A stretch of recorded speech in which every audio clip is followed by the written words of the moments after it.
Is there dissension in the ladies' lounge?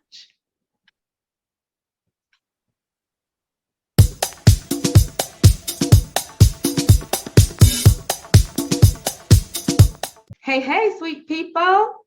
Welcome back to the chat suite. And at the chat suite, we are all about everything relevant to the timeless woman. And today we're bringing you another reality TV review of Ready to Love. This week's Ready to Love episode was very interesting. There was some shakeups, maybe some dissension in the ladies' lounge. You know, all the girls were all cool and like, oh, yes, we have a sisterhood, but some of them giving each other the side eye because of what Tommy made them do this week. What Tommy gave for the assignment this week was for them to go with someone that wasn't their top choice. And we find out that, maybe the other guys that they chose that weren't their top choices might really turn out to be top choices. What you think, Bev? Well, listen, as Sweetie said, that's my type. That's my type. That's my type. Yes. That's my type. And so, yes, and so Tommy told them to not go for that type. And I was like, everybody was like, what? Oh my God, like, no, like stepping out of the comfort zone, going for somebody, dating somebody they would normally date. I love that he gave them that assignment though, because I think as women, we do have to do that. We do have to, because you keep gravitating toward a certain person, certain types, certain looks, certain, whatever. And sometimes that can be leading you down the same path to not having the type of successful relationship that you really want to have. Right. Yeah. Right. So I was just like, I love that. That was like, again, like I said, this whole season, he's throwing all sorts of curveballs, and I'm loving every one of them, that he's throwing. So that was good. I thought that he told them, date somebody you would normally date, see how it's going to go. Because you never know, like you might find interest. Someone might spark up something that you didn't even think, just because, sometimes on the physical, you might look at somebody and say, that's not my type because that look is not what I like. Then you get in, you get engaged, you have a conversation with them. You're like, good, I didn't even know. Like, exactly. I agree with you on that. Just like how with Alexis, because remember she was saying that how AJ was normally her physical type, but she had so many good conversations with Ron, and she's like, wait a minute, maybe he's moving up there. So that was interesting. And even in their date, how they both had particular types that in each of, and neither one of them meet each other's type. You know what I'm saying? Because Ron said he dates the type, the chrysanthemum and the Stacy type, and Alexis says she usually dates the AJ type. And neither of them fit that mold, but yet they are really connecting. Yeah. Oh my God. So that was a successful untyped. Look, not untyped. I love it. Come on, untyped. Right. That was Sweetie, we need you to make a new song. Right. That's right. Make a new song. Untyped. Untyped. Yeah. So that was it. Now we'll say that with Amber, she pegged AJ. And she was like, nah, I'm just not gonna work for me. Because she's like, he's arrogant and whatever. Yes. And she's like, yep, no, not the one. So she was, what'd you think about that? The funniest date ever. Them sitting on that park bench was phenomenal. Like the way all those looks to the side, that last frame where they kind of just looked off. And, oh my gosh, I was like, this is like wonderful right here. I know, right? Just so funny. Torture for them, right? I mean, so torture, right? Because I was just thinking, like she was looking like, God, get this in like right now. And even to me, I thought, honestly, the way he presented himself, the way he came dressed with a baseball hat turned to the back and stuff, I was like, were you really even interested in coming on this date? Because he didn't seem like it was. I mean, they didn't seem like they put any effort into it. I don't know. Maybe it was for the show. They had to do it, but clearly, like you said, Amber was just like, I am not feeling you. You're used to women. You seem like you're used to women chasing you. And, we're not doing that. And women don't want to do that. Not when they're, usually women when they're serious about getting ready to, get love for themselves. Like they want to be courted. And then the comment he made in his little confessional, he was like, "Yeah, I was going to give her some of my time." What did he say? I was going to give. What did he say? It was something like, "I haven't really had a connection with her, but she seems nice. But I'll just, give her time today or something like that." I was like, "Dude, for real?" Seriously, like I mean, nothing wrong with being confident for a man, but please take the arrogance down. So, thought it was a good episode this week where Chris and Chris, the two Chris's, they went on a date. And again, not a connection. They clearly, but they knew it just from one another. But the guy Chris is so funny because he's just like, I know she's not for me. I'm not, you know what I mean? He was able to really just hold it. Right, it is what it is, hold in on it and see it. But it was interesting that she said, she just wasn't an affectionate person either because she never received that. Mm-hmm. So just again, everything this, word to parents all over the world, what happens in the childhood transitions to adulthood. Yes. So be cognizant of what, if you can, parents, what's going on with you and how you're interacting with these children, because they take that, all those emotions and feelings into that next level of relationships. And can they be successful? Can they not? Is it hindering them? I know parents are just doing the best they can. A lot of people, because you get pulled in a million different directions. But when you see these adults not able to transition into like solid relationships a lot of times, right? And then they talk about what's happened in their past and their childhood, and you see how it's really affected them. It's just like, wow, man, it tugs at your heart because it's just like, man, like you don't want someone to miss out on a wonderful opportunity and miss out. Like I was thinking to myself, Chris, like I want you to be able to show affection to whatever gentleman. I don't want that to stop you and hold you back because you could be missing out like on a wonderful guy that just wants you to show affection because you're not used to that. You are guarded in that way. So I was just like, that tugged at my heart. What did you think about Amber and Joelle? I mean, I was kind of taken aback because I want Bernicia and Joelle to be together. Yes. So, but Amber and Joelle, they had really connection. But to me, I feel like she's too young for him. He needs somebody more mature, Yeah, I agree. And I think even though he gave her a compliment and said, even though you're 11 years younger than me, you seem, very mature and wise beyond your time. I feel like he felt that too. That even though he said his wife had been 6 years younger, remember, but it was 11-year gap between him and Amber. Right, so right. I think his eye and his heart is on Benicia anyways. So it was like, it was a nice date and stuff, but so interesting that he gave her a kiss. And Bernicia was, I'm gonna get to that, right? But Bernicia was feeling some kind of way when she heard about it. It was a lot of girls that were at that Indian ladies lounge was like, wait, what? She was feeling some kind of way about that. Yeah, I just hope that, like you said, I hope that he does. He's just, he enjoyed, they had a nice little connection, little spark, but he still feels that Bernicia is his number one. I agree.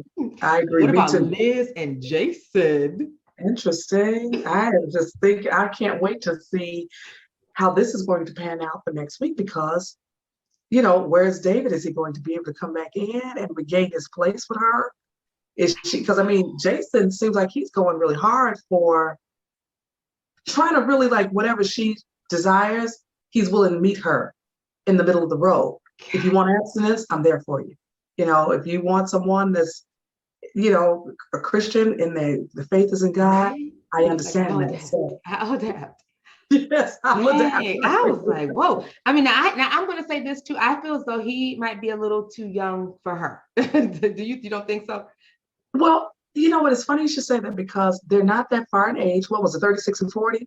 Yeah, it's 4 years. But it did, yeah. I'm sorry, what did you say, Shawnee? 36 You're and 40? right. It's only 4 years. It was only 4 years, but I don't know, just because she seems more mature. I mean, nothing against either of them, but it's like she seems more mature, and he seems to still in that, I agree. Playful little stage and stuff. I agree. I totally agree. I feel like Liz definitely is in a place where she knows exactly what she wants. Right. And she's ready for it. Again, I would love to know some more on her because it seems like, remember, didn't she say something about she hasn't really been in a relationship in a long time? Yeah, it was like years. She said like 10 years, something like that, 13 years, or something like that, in the double digits. Yes. Right. And so it was just so interesting because I'm like, because she said she had, I think, some situationships. Right. So I was like, what does that mean? Like, have you dealt with somebody that was involved with somebody else, or maybe that didn't want a commitment or want the same things she wanted? That's when I think of, I've had a couple of situations myself. I know it's like people who don't want the same things that you want, but you're still, having a good time or whatever. So it's like, that's, I understand that. And I totally get it. 1000%. So but like I said, Liz seems like she really knows what she wants. I hope her and David get another date coming up this next week. And I hope that they meet up with one another when these friends come to town next week. Oh, right. Oh, yeah. So I'm hoping that she's his person that he wants his friends to meet so that they can see how what the connection is and if they think it's legit with them too. So fingers crossed on them. Fingers crossed on Bernicia and Joelle. Yeah. What about AJ and Kyra? We can get them, AJ and Kyra. This is interesting. Thank you for bringing this up. Okay. I know Kyra said AJ, they had dated before, and I don't know something about this AJ. I don't feel like he is honestly for anybody. Genuine. I don't know. I just don't feel like any of those women are really what he really wants. I think he has a particular space that he's interested in. And I don't feel like any of those women that's on this show right now that they're meeting that space with him. I really don't. I kind of think you don't think Kyra does, because it seems like he finds that he has the best time or the most connection with Kyra. Or do you think that he was just trying to redeem himself from, the negative image she had of him from previously? That's what I think. That's what I think, Sean. I think he was just like, I did it wrong before. Because remember, I think she thought he was a little on the cheap side. Yeah. Right. Yeah. And so he was like, I'm pulling out all the stops. Right. We have a intimate room rented, just a solo space. Right. And we have all, lobster on the table, and probably was filet mignon too and everything. So he pulled out all the stops to show that, I'm okay with my pocket. I can do what I need to do, which I'm sure he can. It's another subject we have to hit on. On, men, and do they want to spend these finances? Do they feel like it's an investment, or they just like, I don't want to do this right now? Because, men have been paying for a very long time. I mean, you gotta pay to play, right? No, I'm just playing. You gotta pay to play. That's right. I was gonna say, Sean, that's another. We got to talk about that another time, Pam. We're not gonna get into that one right now. That's too deep. That'll get too deep. So fast forward. Oh, go ahead. Sorry, go ahead. So again, AJ, Kyra, great date, but she seems like she kind of wants to see what he's about. Yes. Because as you said, now let's get into this ladies' lounge on all these side eyes. Woo! Because especially with, like, we talked about that a little bit, but when Amber said that Joelle kissed her,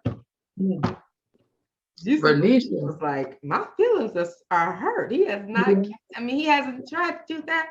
And from what we see, it seems like they had the strongest connection. Would you say so?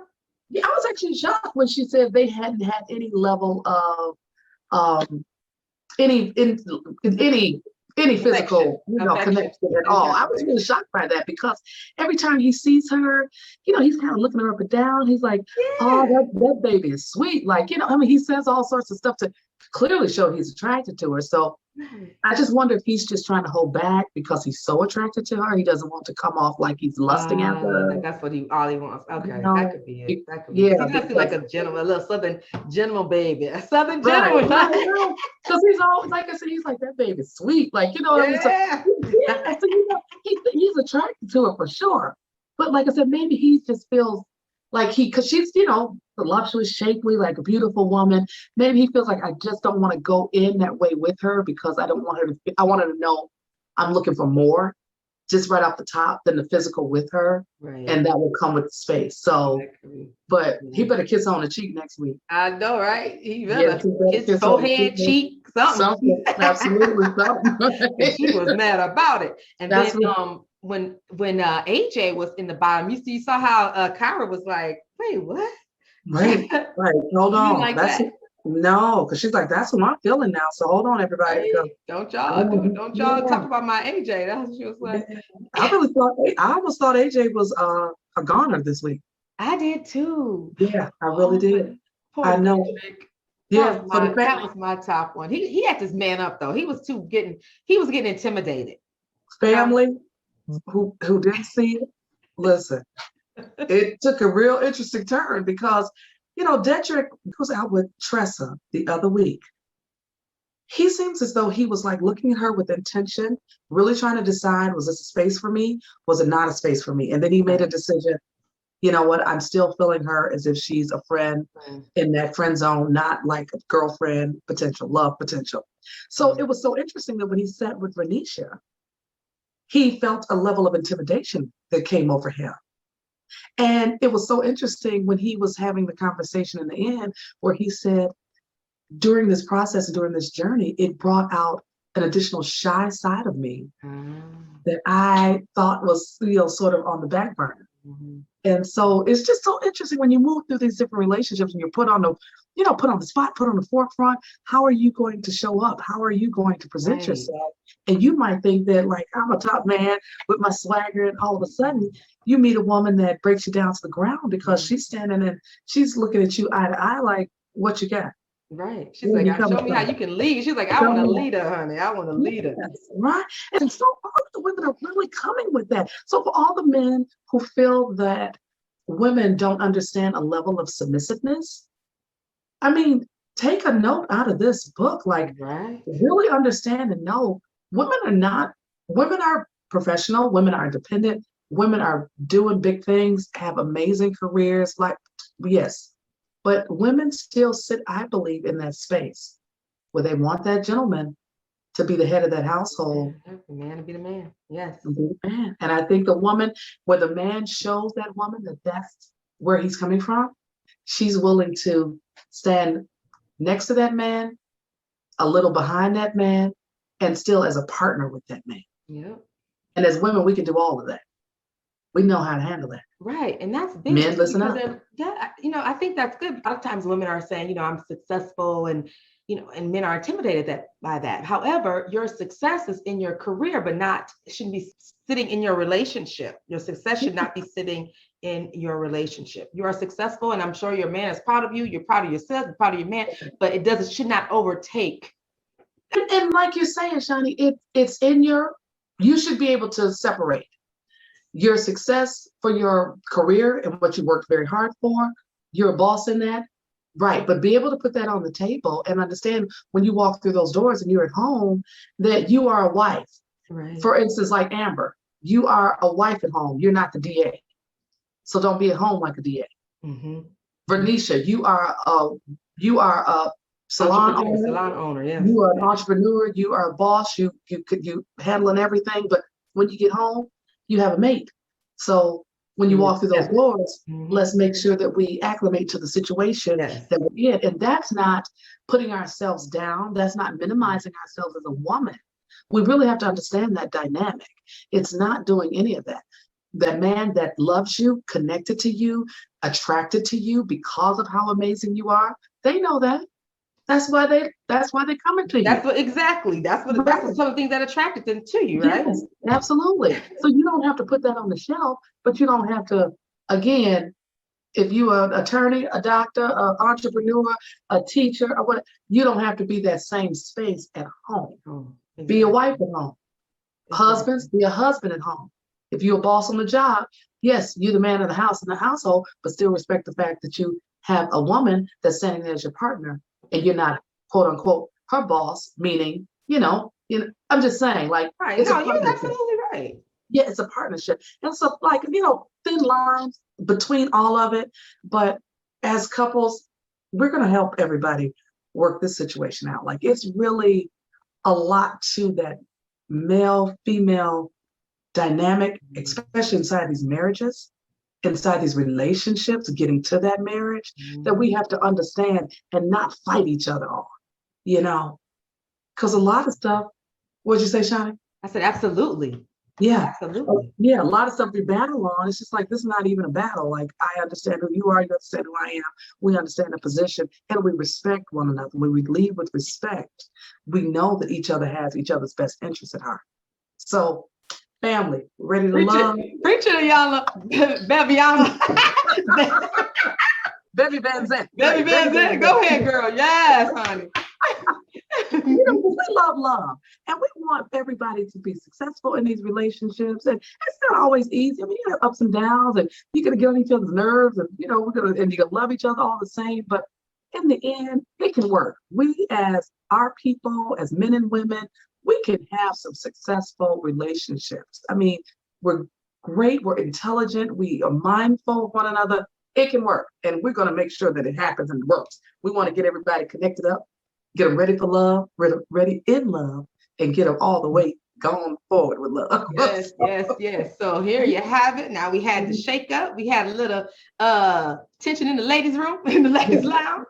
Right. But Right. we are going for our couples. We got our top ones are Bernicia and Joelle. That's my top one. Bernicia Me and too. Joelle. Come on through, come through. Me too. Me too. I really think that Chris and Amber may have a shot too. Chris and Amber. Okay, Chris and Amber. Chris Yeah. and Amber. Yes, yes. Mhm. Not sure about AJ and Kyra. Don't know if that's really a good fit. Not sure about that one. What'd you say? Oh, David and Liz. Yep. Those are top three. Those are my top three, Shine. Okay. Poor Dedrick. He was asked to leave this time. He's not ready to love yet. But he's gonna work. He said he's gonna work on himself. He's gonna let us. Remember at the end, he said, "I'm gonna let y'all know if I fall in love." I know. His queen is out there. His queen is out. Go back and give Tressa another chance. Okay, right? See? And if you don't get Tressa, I know somebody else you could give a chance to. There you go. Anyway. People, thank you for joining in with us on our Ready to Love recap. Give us a thumbs up if you enjoyed the chat, and subscribe so you won't miss out on any of the other wonderful chats that we have for you. Also, let us know who you with down in the comments. Bernicia, Joelle, Liz, Amber, Chris. Let us know. All right. David or Liz. Right. Okay, see you next time. Thank you.